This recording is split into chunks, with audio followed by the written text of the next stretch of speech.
En esta cortina que siempre identifica que tenemos a un o a una invitada, como es en este caso, quiero presentarles a la señora, a la profesora Elba Morel, nacida en la ciudad de La Plata, a ver si digo bien, Elba, vos corregime cualquier cosa. Exacto. Profesora en letras, recibida en la Universidad Nacional de La Plata, especialista en educación estética infantil y docente formadora de docentes, que no es poca cosa, en el espacio de literatura infantil por más de 20 años, calculo que en los institutos de formación docente de la ciudad, no sé si solamente de La Plata, después nos dirás, y fuiste la primera directora de la Escuela de Estética Infantil y maestra de narradores orales, alumnas que algunas de ellas conozco personalmente, así que muchas gracias, Elba, por estar acá. Agradecemos, como siempre, que vienen escritores vía Servicop, a Fernanda Domine por haber logrado este encuentro radial. Hola, Elba, ¿cómo estás? Muy bien. Agradeciéndote en este caso la invitación, que me parece interesante, para difundir lo que fue la pasión de mi vida, vinculada a la literatura infantil, esencialmente. ¿Por qué la literatura infantil tuvo tanto peso en tu vida, Elba? Bueno, en principio porque fue alimento ya desde niña. En mi casa teníamos una colección de cuentos del Tesoro de la Juventud, 20 tomos, entre los que existía un apartado, el libro de las narraciones interesantes, donde funcionaban cuentos de Grimm, de Perrault, de Andersen, de Las Mil y una Noche, en fin, era riquísimo dentro de las fábulas, de cantidad de obras literarias. Mi mamá hizo uso de ellas y nos contaba a mi hermano y a mí aquellos cuentos en noches hermosísimas en las que nos sentábamos solamente a escuchar. Y iba quedando ese resabio, esa riqueza que habíamos ido acumulando y que se unía, también vale la pena que lo comente, a los juegos infantiles, los juegos en la vereda.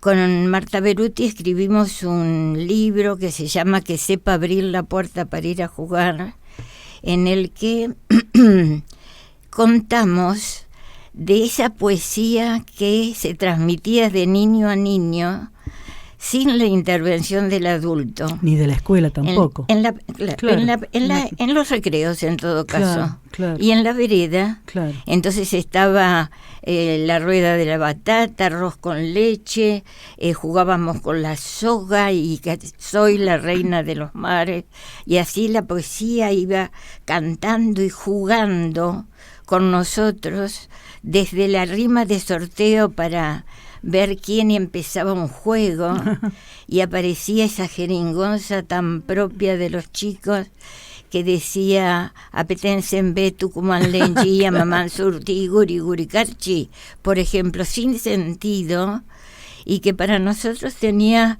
un valor que estaba acompañando el juego. Claro.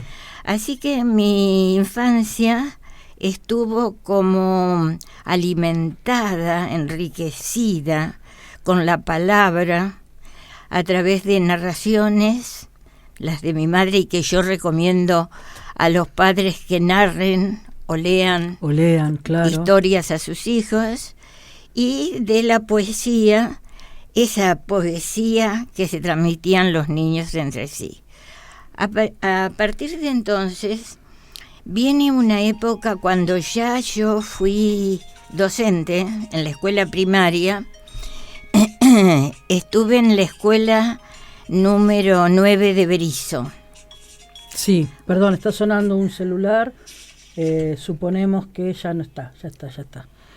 Perdón. Digo que en la escuela número 9 de Berisso, en una escuela que había sido donada por llamemos así, la empresa del frigorífico Swift. Claro. Y era una escuela bellísima, con un hermoso patio, con juegos, y unas aulas amplias. Y mis alumnos, yo tenía un primero superior. Entonces los chicos en los recreos jugaban en esos juegos, porque había calecitas, había sub y bajas, todo un compendio, un pequeño parque, ¿no? Ajá.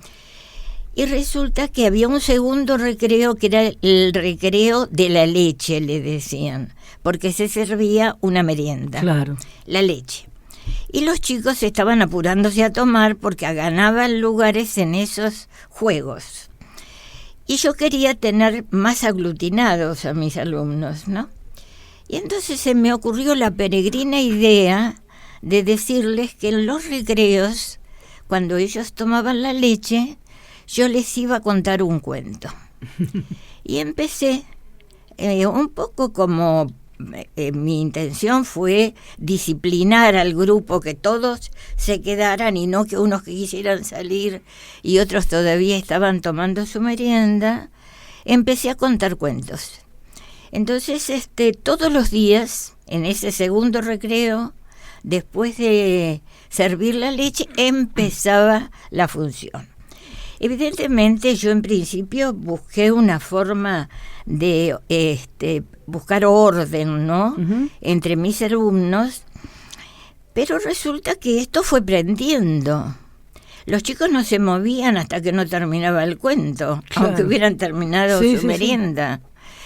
De manera que me sorprendí de la siembra que estaba haciendo. Pero vos en ese momento, Elba, contabas desde una cuestión intuitiva nada más, porque tu formación seguramente no había tenido nada, algo que tuviera que ver con la narración oral. Nada, claro, en absoluto. Eran los cuentos, diríamos así, que me contaba mi mamá, claro, los que yo había leído en El Tesoro de la Juventud. Uh-huh. Siempre tenía historias.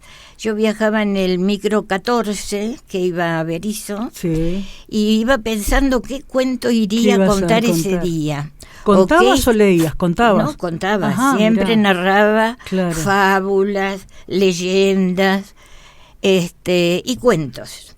La verdad que sí, lo que me empezó a sorprender, porque yo lo único que buscaba era que a ellos les gustara. Claro. O sea, que le gustara escuchar cuentos.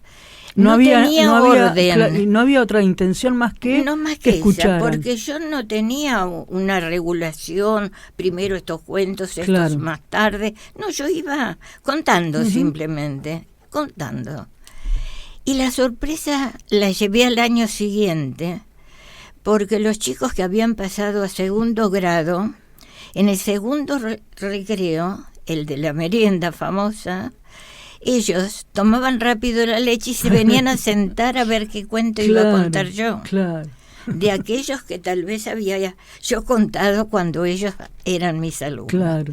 Esa era toda mi experiencia en literatura infantil. Elba, ¿y qué te lleva a estudiar letras? Porque evidentemente vos ya venías con esta carga de la literatura infantil encima, aunque fuera en forma inconsciente, pero vos llegás a la Facultad de Letras, y en Letras, no ni en ese entonces, ni ahora, ni una había sola formas palabras claro, de literatura infantil. Sí, eso es algo que yo jamás lo entenderé. Se produjo una gran crisis cuando a mí me dieron la primera suplencia. Claro. Yo asistí a la primera reunión de profesores en las que, como era muy tímida, estaba atenta a todo lo que pudieran sugerir y demás. Cuando una profesora me dice, porque en esa época teníamos cuarto y quinto año y se recibían las docentes de maestras. De maestras, claro. O sea, primero, segundo, tercer año de cultura general, uh-huh, cuarto y quinto con magisterio. Claro, claro. Entonces una profesora se le ocurre decirme a mí, que estaba tan atenta y temerosa, ¿podrías empezarle a hablar a los chicos de literatura infantil? Porque ellas van a ser maestras y van a tener que dar literatura a los chicos.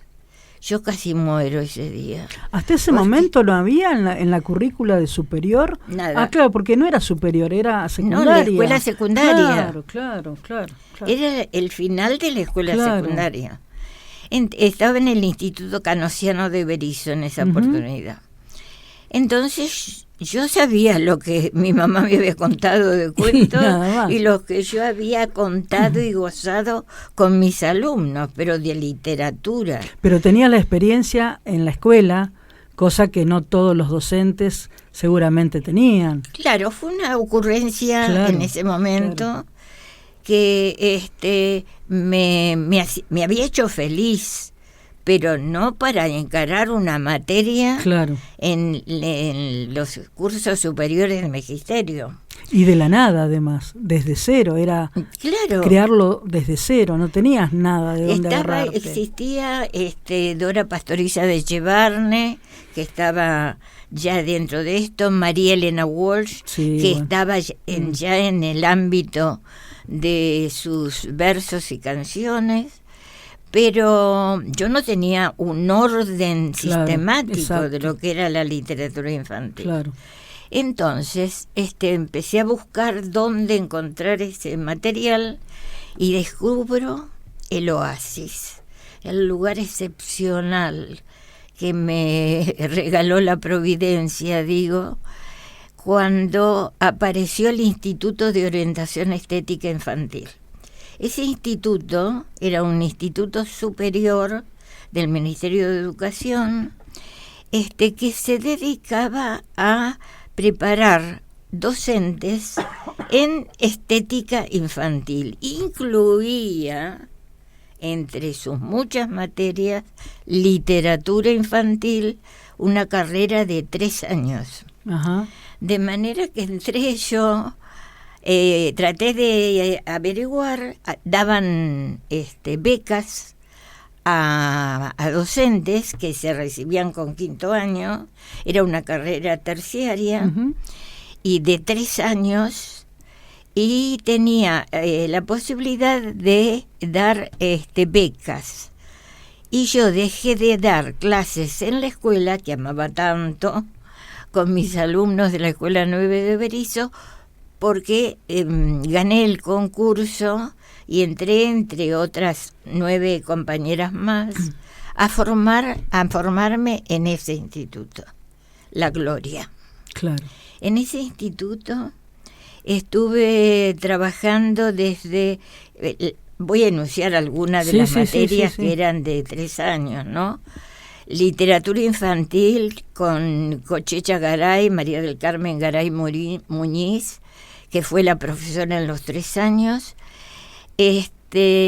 además de teatro, juegos dramáticos, técnicas del movimiento, folclore, títeres, pintura, trabajo, foniatría, todo lo que tuviera que ver con el niño y su expresión estética.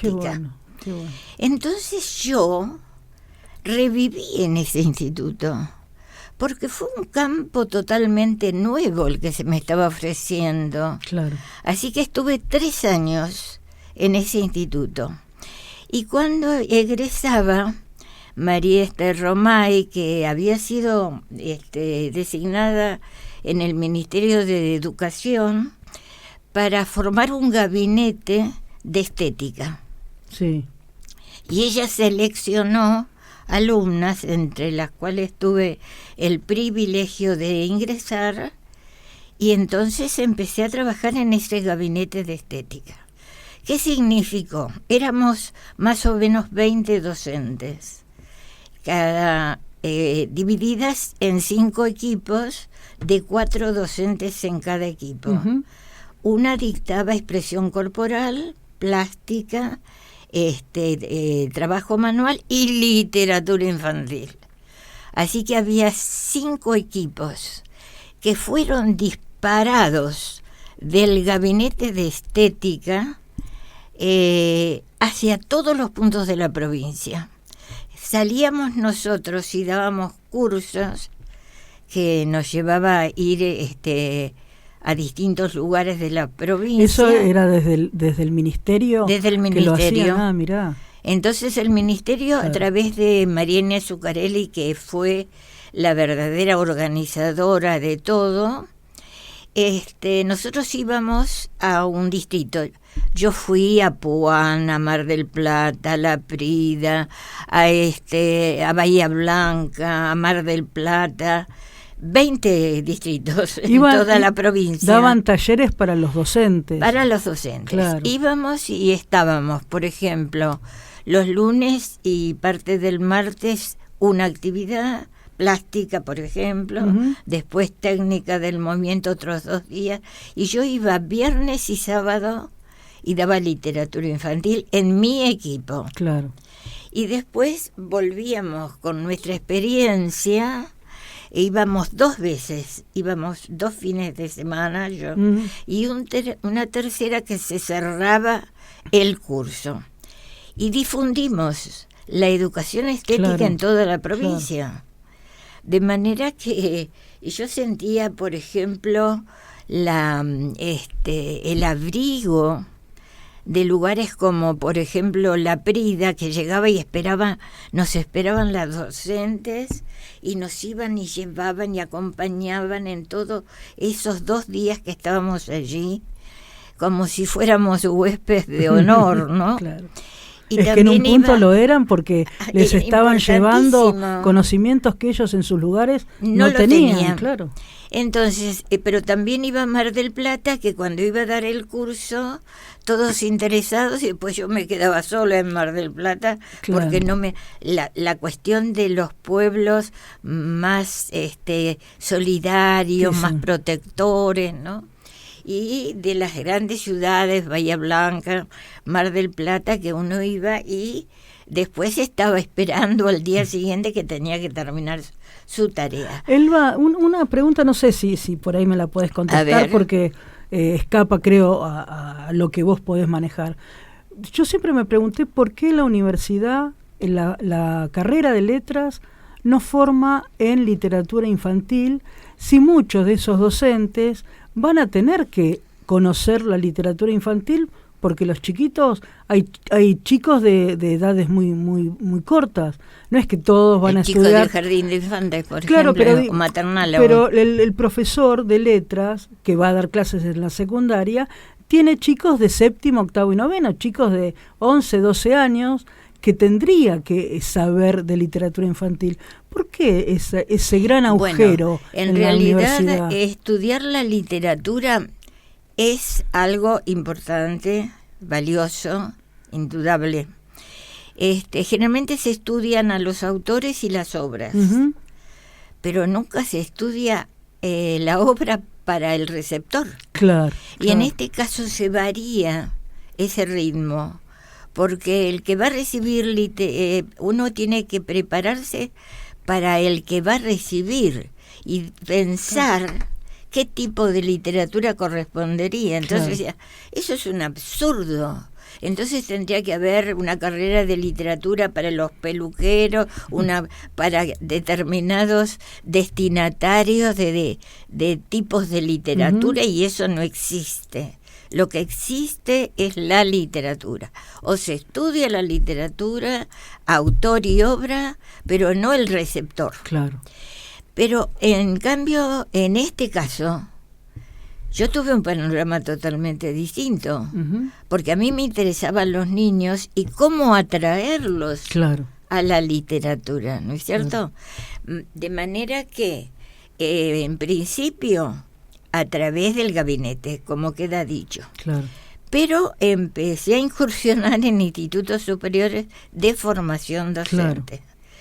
Entré al Instituto 17, que era ahí como profesor, gané concursos para eso. Estuve en la escuela de teatro dando clases para alumnos, para maestros. Era entonces que hacían un curso de juegos dramáticos y incluía literatura infantil. En el Instituto Terrero, que empecé con una suplencia al principio, después recibí el honor de pertenecer al plantel. Y empecé a trabajar con mis alumnas. Pero ¿qué me importaba de mis alumnas? Me importaba sobre todo que aprendieran a transmitir a través de la narración aquello que tenían que gustar. De manera que, a modo de ejemplo, y una cosa en la que siento que la literatura siempre estaba pegada a mí, yo empezaba mi clase y decía, pasaba lista o tomaba nota de mi presencia frente a la clase, y digo, bueno, lo primero, o contaba un cuento, lo narraba, o les leía un cuento a mis alumnas. Grandes ellas, ¿eh? Sí. Estoy hablando de nivel terciario. Y después desarrollaba mi clase. De manera que quería que se hiciera carne eso de saber narrar, saber atraer a los chicos en las historias que ellas quisieran contar. Pero no solamente decirlas, acompañarse de todos los efectos estéticos que pudieran venir a enriquecerlos. En una oportunidad, Marta Ballardini, que era una profesora de gimnasia, consiguió que un grupo de 10 de mis alumnas fueran a contar cuentos a docentes, a docentes en ejercicio.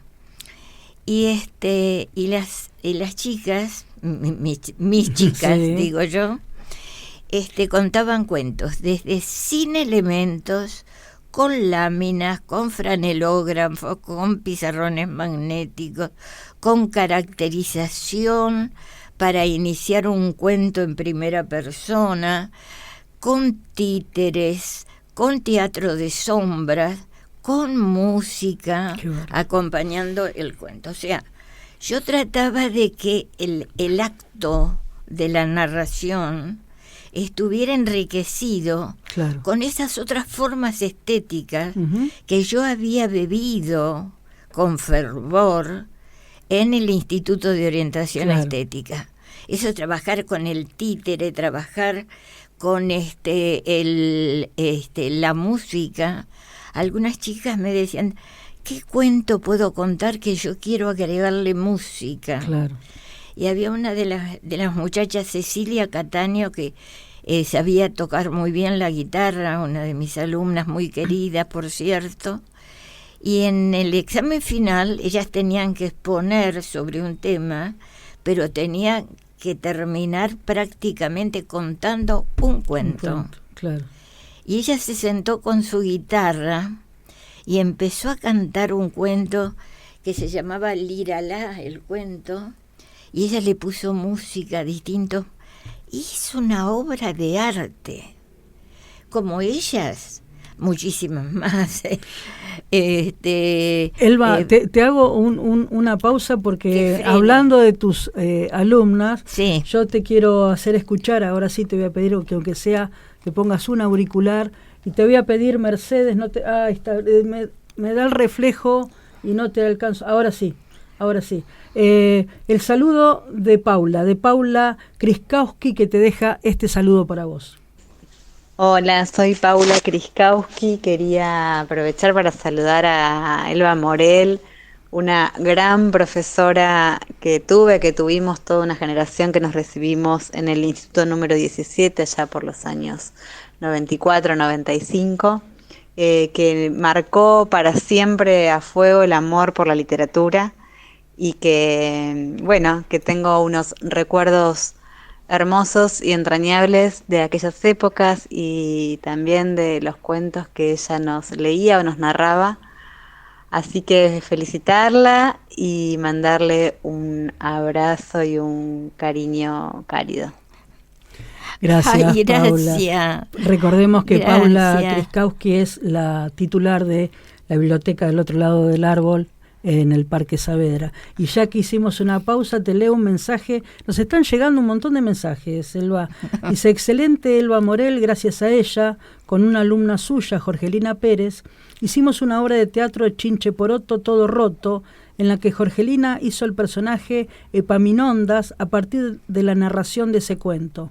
Además estuve como oyente en el curso de juegos dramáticos para docentes en la Escuela de Teatro. Ahí descubrí la literatura para niños. Gracias, magnífico, Cristina Demo, que es, además de directora de teatro y profesora de teatro, es columnista de este programa los terceros lunes de cada mes. Les agradezco tanto. Y tenemos más todavía, tenemos más. Muchas gracias. Elba, es decir, que aquello que viviste como niña en tu casa, con la lectura que les hacía tu mamá, a vos y a tu hermano, fuiste yendo en un camino que casi inconscientemente, podríamos decir, sí, te llevó a ser maestra de cuántos maestros y maestras de nuestra ciudad, casi de la nada, porque si tal vez tu mamá no te hubiese leído aquellas historias, hoy no estarías donde estás y no serías quien sos para infinita cantidad de maestros. Es posible. ¿Cómo marca, no? Sí. Una lectura en cierta edad.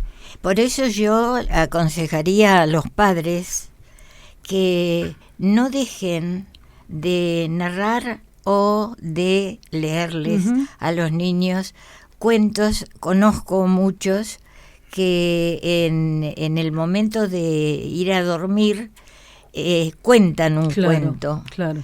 Y entonces es un viaje de la imaginación. Exacto. Es un viaje hacia un mundo distinto, el de que surge de la literatura.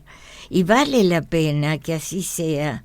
Yo, para mí, las princesas, esa Cenicienta que entraba en ese palacio sin láminas, el libro de El tesoro de la juventud, pero era la imaginación, que sentadas en el umbral de la vereda con mi mamá, veía mientras los brillitos de luz brillaban entre las plantas en ese momento, ese mundo de magia.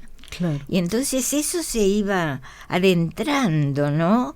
Como una especie de material, digamos, que invitaba, por un lado, al enriquecimiento del lenguaje, ¿no? Claro. Porque la palabra se enriquecía, la expresión estética, y el sentir placer. Claro. Que de última era lo que yo quería que sintieran mis alumnos. Claro. Cuando yo les contaba en los recreos, al principio lo hice como, casi diría como una disciplina, a ver si los consigo tener a todos hasta el final, todos juntos salir al patio, y de pronto fue esa magia, la palabra magia. Aparte, si los chicos al año siguiente volvían a escucharte, los que habían pasado de grado, se venían a mi grado. Nunca lo sintieron como una carga o como algo autoritario, no. Al contrario, se ve que evidentemente les ha quedado como placer, claro. Y por eso volvían. De hecho, que yo trabajaba también con títeres. María Luisa Madueño fue una gran titiritera acá en La Plata. Y yo fui a cursos de títeres y hacíamos títeres con los chicos, pero era todo simplemente buscar el juego en el arte, ¿no?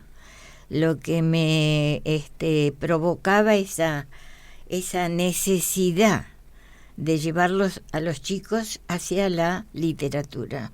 Elba, 2 mensajitos y vamos a un corte cortito para ordenarnos. Y no, te los leo. Después en el otro bloque vienen más mensajes grabados. ¡Qué riqueza! Me llena de alegría. Sí, exactamente. Gracias, Mercedes. Ese estoy leyendo justamente. Cristina sigue. Estoy en el túnel del tiempo. Claro, estás llevando un montón de oyentes que te conocen a otra época. Y dice otro mensaje: quiero mandar un gran saludo a Elba Morel de parte de su primo Bocha, Silvia y sus hijas. Es un privilegio escucharla. Claro que sí. ¿Cómo no va a ser un privilegio? Elba, yo el otro día pensaba, más que pensaba, lo hablaba con Fernanda Domine de Servicop, qué importante sería si pudieras dejar por escrito, dejar trabajos escritos por vos, toda tu experiencia como docente, porque a mí me parece que hay mucha teoría de teóricos que pasan por las escuelas por la vereda, pero no tienen la experiencia que tenés vos, y cuando los chicos tienen que estudiar, los de los institutos superiores, leen teoría muy teórica, con vos estarían más cerca de la realidad. ¿Nunca pensaste en dejar por escrito algo para las generaciones futuras? No, sobre eso no, la verdad que no. La verdad, tendría que decir que a lo que me he inclinado últimamente en esta pandemia fue a empezar a escribir yo algunos cuentos, textos literarios en general, y he tomado 12 cuentos que justamente hace poco menos de una semana salió publicado. Así que me llena de alegría. Eso es una cosa que estoy haciendo, como fue una salida dentro de una época de encierro, pero que me hizo ir para adentro, ¿no? Y rebobinar toda esa vida, ¿no?, que habíamos tenido entre la literatura y la comunicación, encontrarla a través de Paola Vicenzi, una gran escritora que ganó un premio actualmente, y a la que me une, estoy trabajando con ella en la creación literaria, y entonces surgió este libro de cuentos, ¿no? Melina y el jazmín y otros cuentos. ¿Era como una especie de materia pendiente en tu vida, la de escribir tus propios cuentos? Creo que no me atreví, no me había puesto a hacerlo. ¿Nunca habías escrito nada? No había escrito especialmente y menos para niños ni para grandes. Y es lo que estoy haciendo ahora. Esta ha sido mi forma de vida en estos 2 años. Y entonces surgió que fue, digamos, nació de la raíz de amor hacia la literatura para los chicos. No sé si podría decir que considero que es óptimo, por eso no es simplemente yo queriendo escribir para que, como lo digo en las palabras preliminares de mi libro, me permita por lo menos saber, tal vez, que con el tiempo algún niño que lea mis cuentos, o se los lean o se los narren, pida que se lo vuelvan a contar. Claro. Eso sería el placer más enorme que podría sentir en este o en el otro mundo, en la permanencia a través de algo que hemos creado, ¿no es cierto? Sin sentir soberbia por lo que... No, es simplemente mi estilo y la forma como yo pienso podría enriquecer un momento en la vida de los niños, claro, en el sentido de hacerlos feliz con el relato, ¿no? ¿A vos te parece que los chicos que te escuchaban en este recreo especial, es muy distinto el chico que cursa hoy un 2º o 3er grado? No, yo pienso que los chicos son los chicos especialmente, ¿no?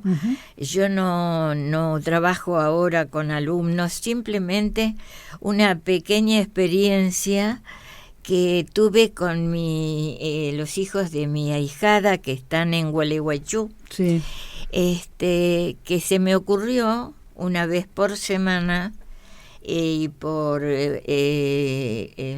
Zoom, contarles un cuento a ellos que estaban allá.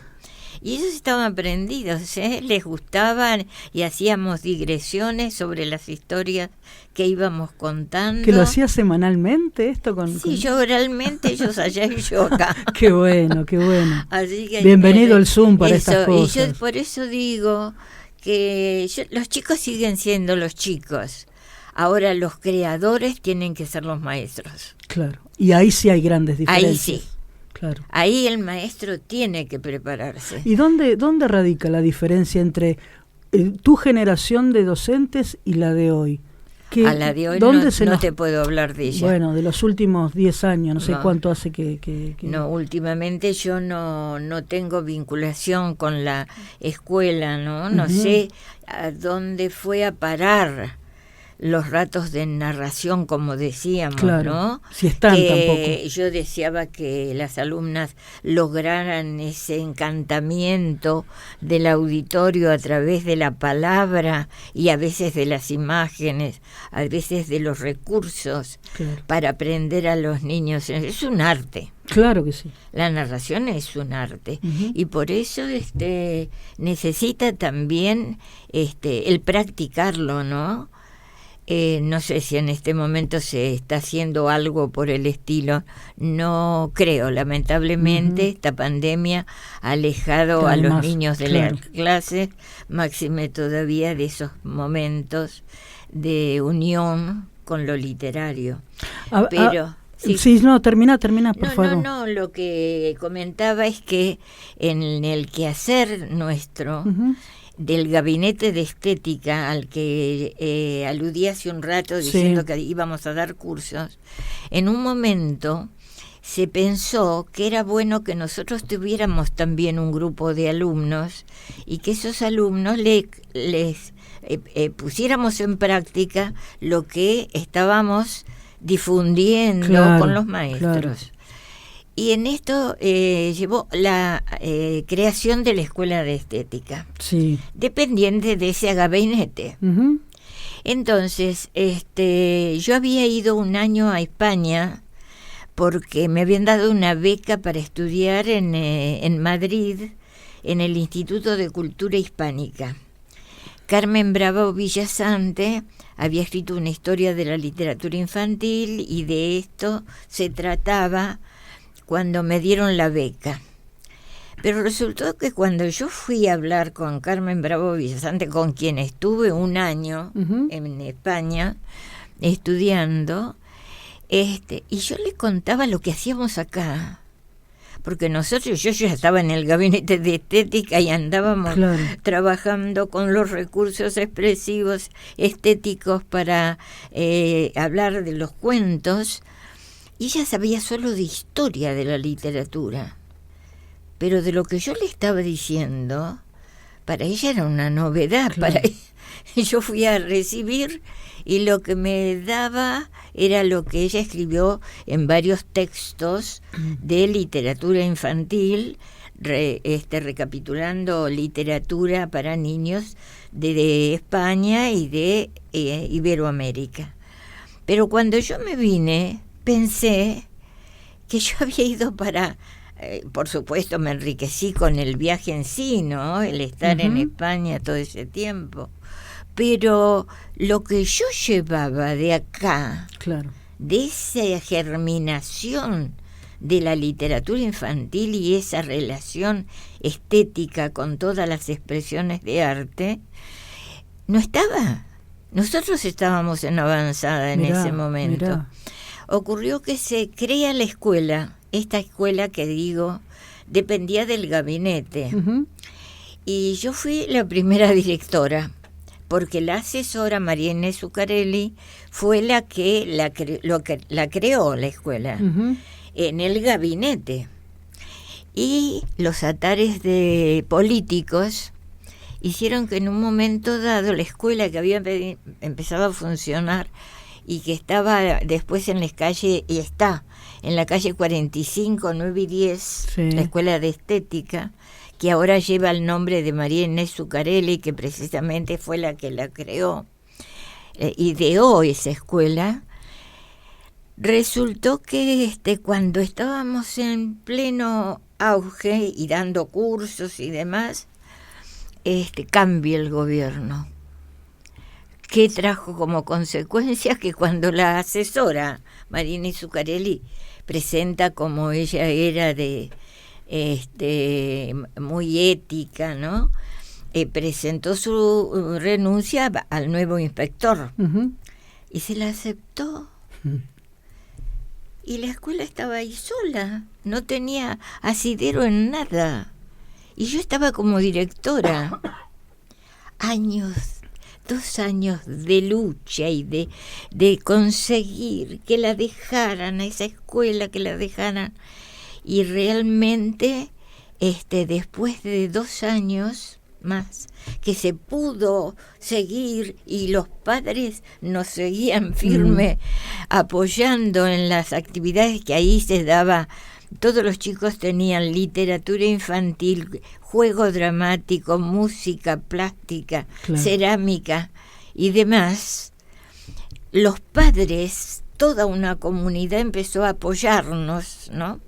Y en el año 74, Lía Tortonese, inspectora de música, habló con el ministro de entonces y logró que la crearan la escuela. Mira.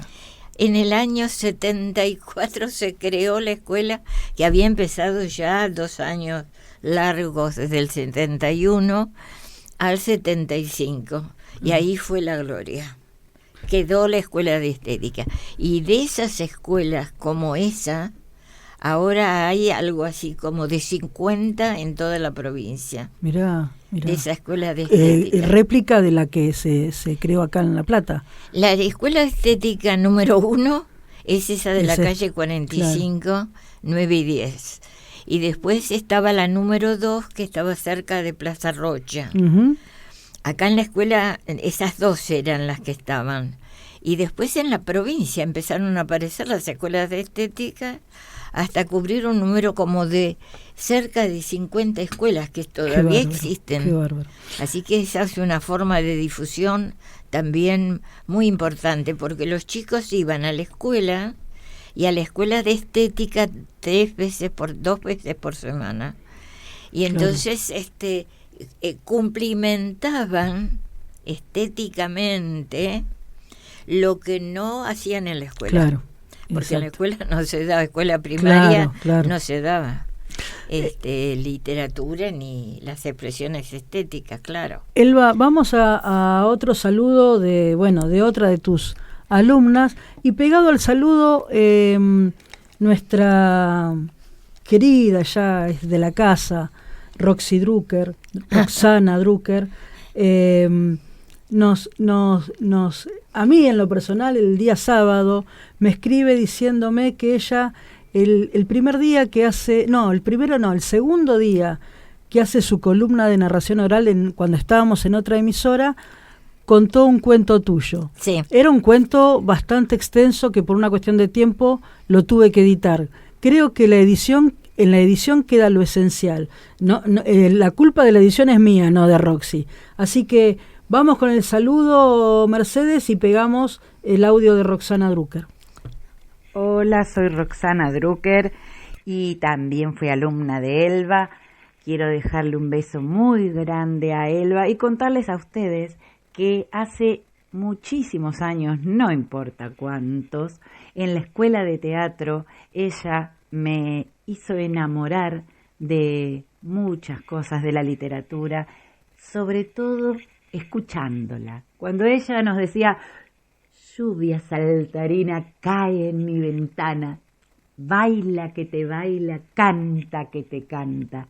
Eso quedó adentro mío, enamorándome de la poesía. Y cada vez que estoy arriba de un escenario narrando o diciendo poesía, en cada una de mis palabras, detrás de ella está Elba, con toda la amorosidad que me transmitió por la literatura. Beso gigante. La pequeña Eulogia nació y vivió en esa casa de adobe que Antonio y Joaquín, su mamá y su papá, construyeron en un valle entre 2 montañas, justito debajo de un sauce que les daba sombra y fresco los días de calor y que los iba a abrigar en el invierno. Allí nació, allí creció, acompañada de esos rebaños bellísimos, a quienes aprendió a cuidar, pero también aprendió junto a su papá y a su mamá a cantar coplas, porque Joaquín, con el cuero de esos animales, construía instrumentos de parche y su mamá, Antonia, tejía ponchos y mantas con la lana. Aprendió a llevar a pastar las ovejas y las cabras y cada mañana, mientras iba caminando, llevaba a sus ovejas cantando coplas como cuando creció, porque cuando creció Eulogia competía frente a otros con esas coplas y con su caja coplera. Pero siendo muy pequeña y estando al cuidado de su rebaño en la montaña, pasó una mañana que se distrajo. Jugando con un cabrito, se alejó un poquito y por allá entre una mata vio algo que brillaba, pero brillaba mucho. Así que corrió, lo tomó entre sus dos manos y al mirarlo vio que había una niña, y una niña sonriente. Y ella era tal la emoción que tenía que también sonreía. Pero es evidente que la niña estaba muy contenta. La alegría de tener a alguien con quien poder ir a la montaña. Volvió a sacar la niña de su bolsillo para ver si todavía estaba allí. Y era evidente que la niña también sabía que Eulogia estaba en problemas porque tenía una cara de miedo. Ni bien llegó, Joaquín se fue a encerrar los animales y corriendo la abrazó a la madre y le contó en el oído: «¡Encontré una niña!». Y quiso mostrársela. Cuando sacó la niña del bolsillo y se la mostró, la madre le dice: «Yo acá no veo una niña, pero lo que veo es la madre de una pequeña niña». Y la sentó a explicarle que eso que había encontrado era un vidrio. No un vidrio, era un espejo. Y la que estaba en su bolsillo y en el espejo era la imagen de ella misma. Un poco se desilusionó, porque ella creyó que tenía una compañía. Pero descubrir el espejo también le dio alegría, porque un nuevo descubrimiento, algo nuevo que se cruza en el camino de una niña curiosa, siempre es motivo de festejo. Que escribió una copla para cantar y competir en esos carnavales. Desde la Poma, allí, escuchaban todos a la pequeña Eulogia. Muchas gracias, querida Elba, por haberme regalado esta historia que me hizo tan feliz contar. Roxana Drucker narrando sobre el cuento Eulogia y el espejo, que está en tu libro de cuentos, ¿verdad, Elba? Sí. Recordanos el título del libro, por favor. Es Melina y el jazmín y otros cuentos. ¿Y dónde se puede comprar, conseguir? ¿Cómo hacen? Me lo están preguntando por mensaje. ¿Cómo hacen para...? Todavía no lo he puesto a la difusión. Bien. Porque falta la presentación del libro. ¿Tenés fecha ya para presentarlo? Y vamos a ver si en el mes de agosto podemos presentarlo. Bien. Sí, estamos con un grupo de mis exalumnas que se acercan, de Paola Vicenzi, que también es una escritora deleitosa, sí, que puede ser que nos acompañe, vamos a organizar esa presentación del libro en su oportunidad. Elba, yo no quiero dejarte ir sin preguntarte una gran tontería, pero tengo que preguntártela. ¿Se te ocurre qué consejo nos podés dar a docentes, a padres, abuelas como yo? ¿Qué hacemos con nuestros niños para acercarlos así, casi de casualidad, como hizo tu mamá con vos? ¿Qué hacemos? Lo mismo. Leerles, así, contarles. De casualidad, como diríamos, pero hacerlo un hábito. Bien. ¿No? Que sea un regalo. Esa relación del adulto regalando algo, que es el cuento, que es ese mundo de magia, de poesía, de ese lo que es el arte, en una palabra. Claro. Pero expresado con amor es el inicio del camino. Claro. Tanto ahí como, diría yo, si los docentes se resolvieran a hacer como hice yo en un recreo, pero a veces desprovisto de toda cuestión de obligación, claro, no solo de obligación, sino de exigencia. Por ejemplo, no pedirle después que te digan cuál es la idea central del cuento, qué le pareció esto. No, contar, narrar, leer y dejar. Y eso que sea la semilla que vaya fructificando y vaya haciendo nacer el amor a la literatura. Después la literatura llegará sola y ellos la van a ir buscando. Tengo mensajes, infinidad de mensajes, te lo leo. Un verdadero placer escuchar el recorrido de vida de Elba en la búsqueda del camino de la literatura infantil y de la narración de cuentos para niños. Es muy lindo verla disfrutar con los niños en el vínculo que establece con ellos, narrando y acompañándose de títeres que parecen cobrar vida en ese vínculo. Recuerdo que durante la pandemia todos los miércoles se comunicaba con mis nietos y les contaba un cuento para que ellos fueran encuentros muy valiosos y recordados. Un gran abrazo a mi prima, una gran creadora, Miriam Idone.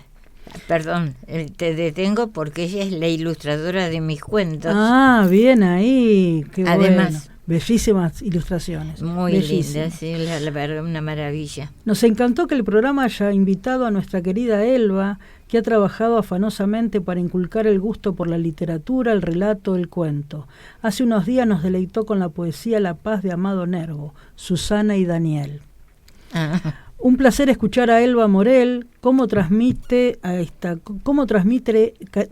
ese amor a lo que implica la literatura, disparador de imaginación y sentimientos. Habiendo sido formadora de formadores, ya ese amor circula de generación en generación. Gracias, Marisa. Cecilia Rodríguez desde el YouTube nos dice: gracias por tan linda entrevista, Elba Morel, hermoso escucharla. Elba, has explotado muy buen programa. Luis también nos manda. Has explotado el WhatsApp y todas las vías de comunicación de la radio. Exactamente, sí. Anotalo, Mercedes. Esta fecha va a quedar en la historia de la Brújula del Sur.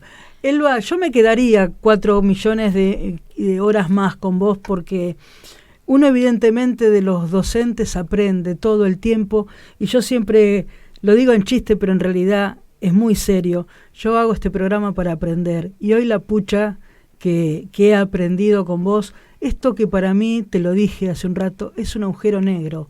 La literatura para niños, para mí, es toda una novedad, y te agradezco infinitamente la garra que le pones todavía, las ganas, ese amor que se te nota cuando lo contás, y la pucha, lo que deben haber disfrutado, y de hecho lo vemos en los mensajes, cómo han disfrutado tus alumnos y cómo te recuerdan muchas de ellas, algunas que te han podido mandar este mensaje. Elba, 1.000.000 de gracias en serio. No, al contrario, te agradezco que me hayas dado este espacio en principio, y te diré que para mí la literatura infantil llevada a través de la narración a los chicos hizo de mi profesión un mundo feliz. Yo era feliz dando clases. Yo me sentía realizada cuando veía la entrega de mis oyentes, ya sea a mis clases o a las narraciones. Para mí, ser docente fue una gracia divina. Me siento muy feliz de haber sido maestra, profesora, pero dedicada a la educación a través del arte, de la escritura. 1.000.000 de gracias, Elba, y de este programa no nos olvidamos más, Mercedes.